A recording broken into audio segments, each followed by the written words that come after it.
में ॿुधाईंदा कयो न यार।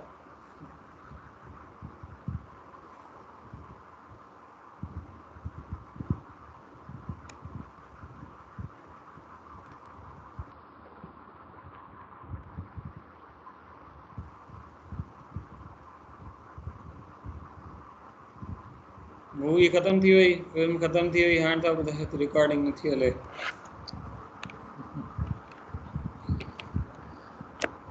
एनीवे अब रिकॉर्डिंग तो मैंने स्टार्ट कर दी है। रिकॉर्डिंग के लिए मैं रिपीट कर देता हूँ।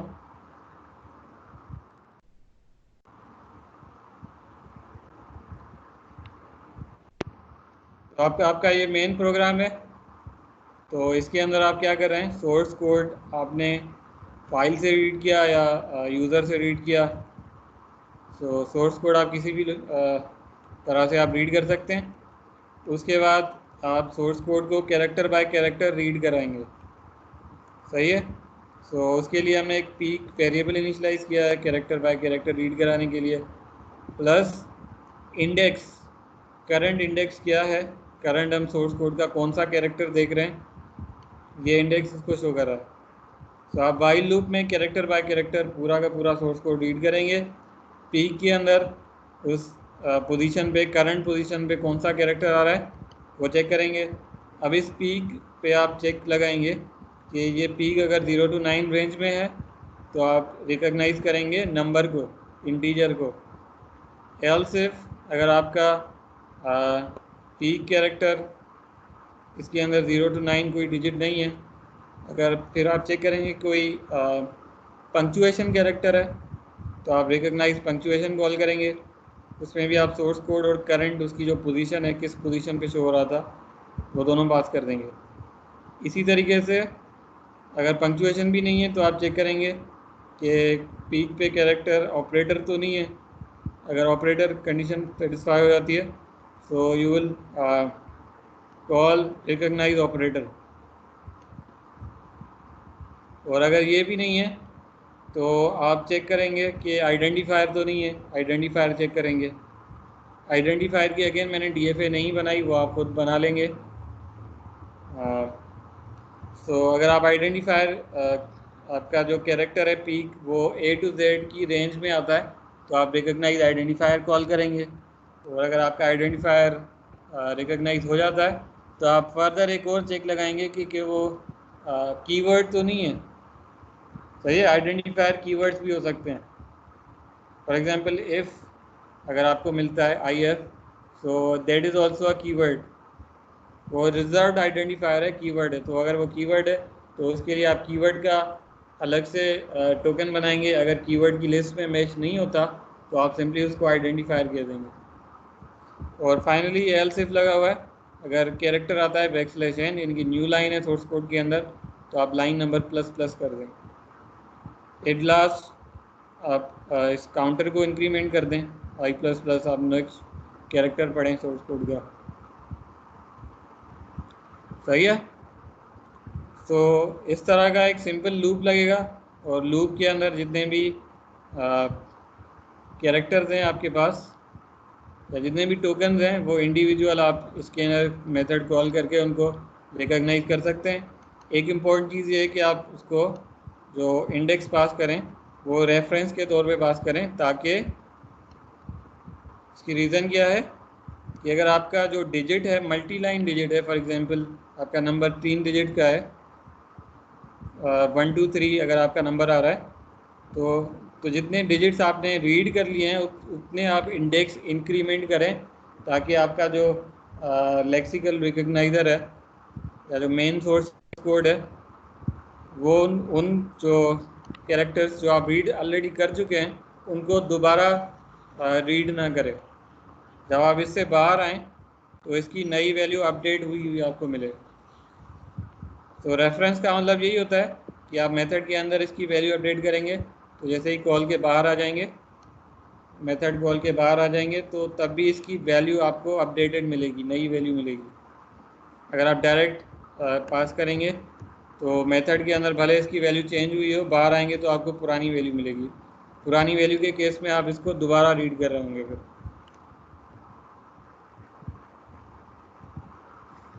और अगर आपके पास प्रॉब्लम्स आते हैं कोड के अंदर तो आप सिंपली यहाँ पे एक ब्रेक पॉइंट लगा दें, ठीक है, डिबग करें स्टेप रन करके। सो स्टेप रन करके आप उसमें से जो एरर्स अगर आ रहे हैं तो उनको आप रिमूव कर सकते हैं। Is that clear?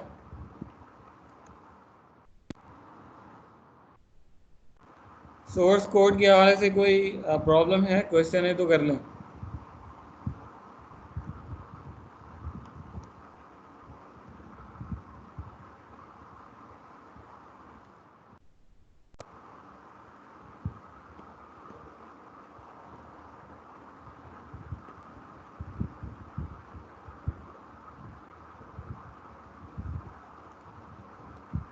आप जो लैंग्वेज बनाओगे उसको आप यूज़ कर सकते हो, यस बिल्कुल कर सकते हैं, लेकिन यूज़ करने के लिए आपको उसका बैक एंड भी इम्प्लीमेंट करना पड़ेगा।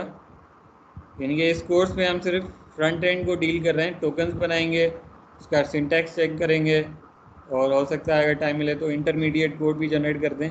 लेकिन जब तक आप एग्जीक्यूटेबल कोड नहीं बनाएंगे, यानी कि बैक एंड इम्प्लीमेंट नहीं करेंगे, तब तक लैंग्वेज आपकी इतनी यूज़फुल नहीं रहेगी। सो अगर आप सिर्फ फ्रंट एंड की बात करें तो उस केस में जैसे आपकी XML लैंग्वेज है जिसमें आप XML का सिंटेक्स पार्स करते हैं, तो इस तरह की आप सिंपल सी XML टाइप की लैंग्वेजेस अपनी बना सकते हैं जो कि आप डेटा कम्युनिकेशन में यूज़ कर सकते हैं। फॉर एग्जांपल आप सर्वर क्लाइंट एप्लीकेशन बना रहे हैं, आपकी ऐप सर्वर से कम्युनिकेट कर रही है, तो आप अपनी लैंग्वेज XML की तरह की डिफ़ाइन कर सकते हैं, या जावास्क्रिप्ट नोटेशन जो होती है जेसॉन, उस तरह की लैंग्वेज डिफ़ाइन करके आप अपनी लैंग्वेज के थ्रू सर्वर के साथ कम्युनिकेशन कर सकते हैं यूजिंग ओनली फ्रंट एंड। ये जो इस कोर्स में हम काम करेंगे सिर्फ वही चीज़ें आप कॉन्सेप्ट यूज़ करके XML टाइप की लैंग्वेज बना सकते हैं।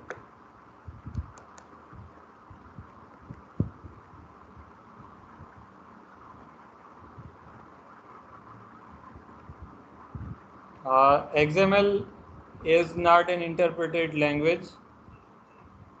जावास्क्रिप्ट इंटरप्रेटेड लैंग्वेज है, XML नहीं है। XML सिर्फ आप मोस्टली आप डेटा कम्युनिकेशन के लिए यूज़ कर रहे होते हैं, जब आप सर्वर और क्लाइंट के बीच में कम्युनिकेशन कर रहे होते हैं। सो एक्चुअल जो कोड कंपाइल होता है वो जावास्क्रिप्ट का होता है, जो कि XML को पार्स करके XML का डेटा लेके उस पर काम कर रहा होता है।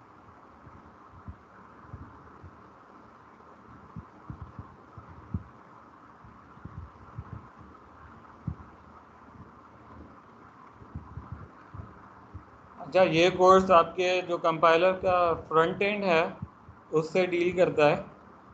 सो अगर आप बैक एंड पे जाना चाहते हैं तो बुक के अंदर बैक एंड के टॉपिक्स भी हैं, आगे के टॉपिक्स। तो फाइनल ईयर प्रोजेक्ट बनाना चाहते हैं तो उस पर आप खुद भी उस पर काम कर सकते हैं।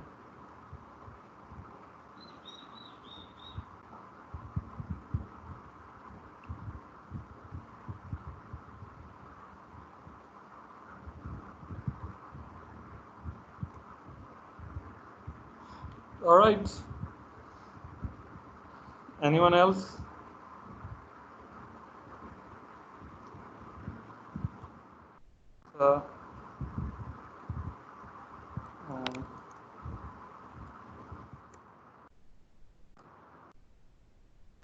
फ्रॉम कुछ क्वेश्चंस कर लेता हूँ आप लोगों से, random number roll number generate करके।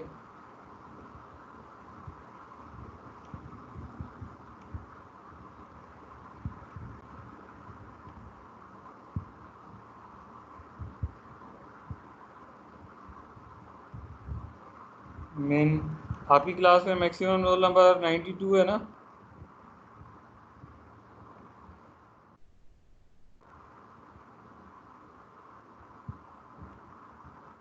हमसे लेके 92 तक।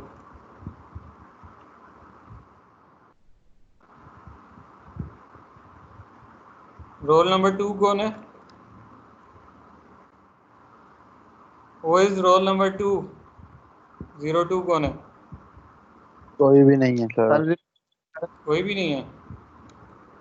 सर चलें, रोल नंबर 2 तो कोई नहीं है। एक और रैंडम नंबर जनरेट करते हैं। 13, हु इज 13? 13 बनाए साईं। यार यह था गड़बड़ था क्यों? चेक था करे बैठूं कि 13। साईं 13 ना 75 सर, तो ता 75 क्वेश्चन से क्यों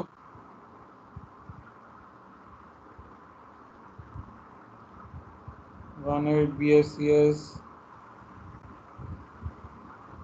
13 केरी ना है साईं यार। के नंबर बनाए पेड़ा जनरेट तो करे जो ताई क्लास में आई कौन? साईं नसीब तो बड़ा। आखिरकार तक 85 सर 91 सर 91 आए 7 सर 75 85 तो है आपकी क्लास में। सर 91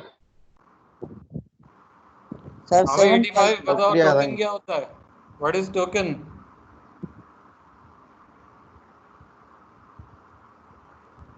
85 है कौन भाई? By the way 18 BSCS 85 Rabia. हाँ राबिया तुम बताओ 85 टोकन क्या होता है? What is token?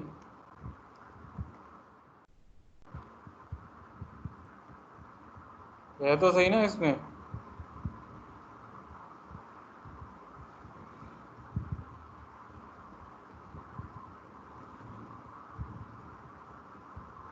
Eighty five नहीं है इसमें। सर एब्सेंट करते हैं सर। 85 कहाँ है? Where is 85? चलो एक और नंबर जनरेट करते हैं। 16 भी नहीं है।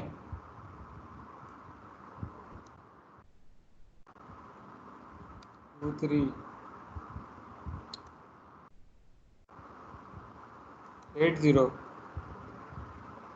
80 तो है। हाँ भाई 80 तुम बताओ टोकन क्या होता है? What is token 80?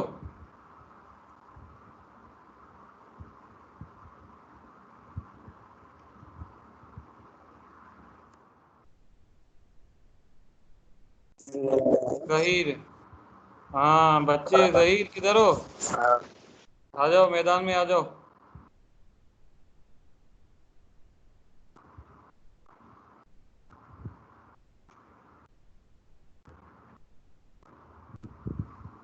अच्छा ये जिन लोगों के मैं नाम ले रहा हूँ अगर आप लोग आंसर नहीं करेंगे तो आपकी अटेंडेंस में माइनस कर दूंगा। यस सर ठीक है। सो माइक खोलो आ जाओ अगर प्रेजेंट। मैं रैंडमली नाम कॉल कर रहा हूँ इससे यही पता चल रहा है कौन लोग आए हुए हैं कौन नहीं है। सो 80 ये चला गया कैंटीन पे। ये आखिर में ही आता है बस तफरी करने। चलो 85 80 दोनों ही नहीं है। एक और नंबर कॉल करते हैं। 53 यस 53 तुम बताओ टोकन क्या होता है?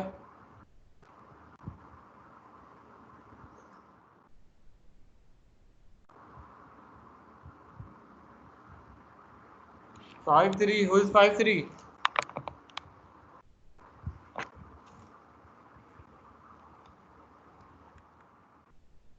चले नंबर में नोट कर लेता हूँ। 85 80 53 ये लोग एबसेंट हैं।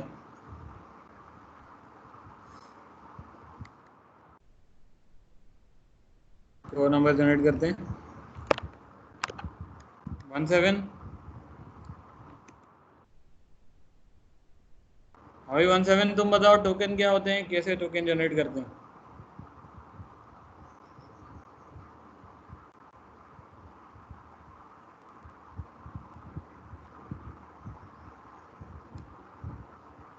वो इज 17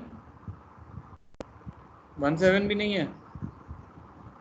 ये है तो सही 17। भाई 17 तुम बताओ।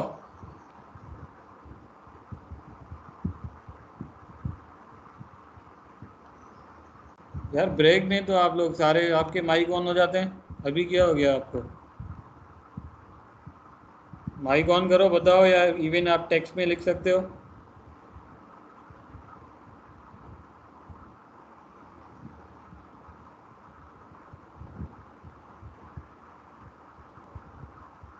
Okay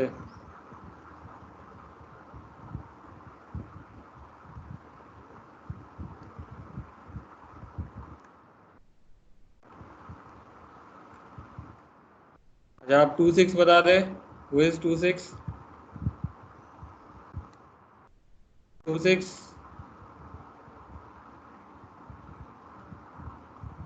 okay, identifier operator, right. अच्छा चलो, नूर नूर बताएगा। ऑलराइट, सो चलें, टोकन्स तो ये होते हैं। टोकन्स को आप रिकॉग्नाइज कैसे करते हैं? सर चलें, टोकन की डेफिनेशन तो आपने बता दी, एनालाइजर से टोकन्स सर। को आप रिकॉग्नाइज कैसे करते हैं?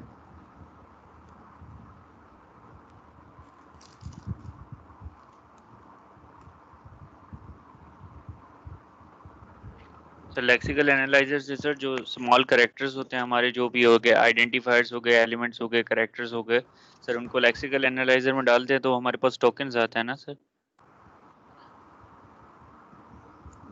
ठीक है, लेक्सिकल एनालाइजर को हम बेसिकली DFA से रिकॉग्नाइज करते हैं यूजिंग डिटर्मिनिस्टिक फाइनाइट ऑटोमेटा। वो क्या कर रहा होता है, किसी भी टाइप के टोकन का आपको पैटर्न बता रहा होता है। उस पैटर्न से अगर आपका मैच होता है टोकन, तो आप उसको रिकॉग्नाइज कर लेते हैं। अगर मैच नहीं होता, सो या तो वो इनवैलिड टोकन होगा, या फिर आप दूसरा टोकन चेक करते हैं उस केस में।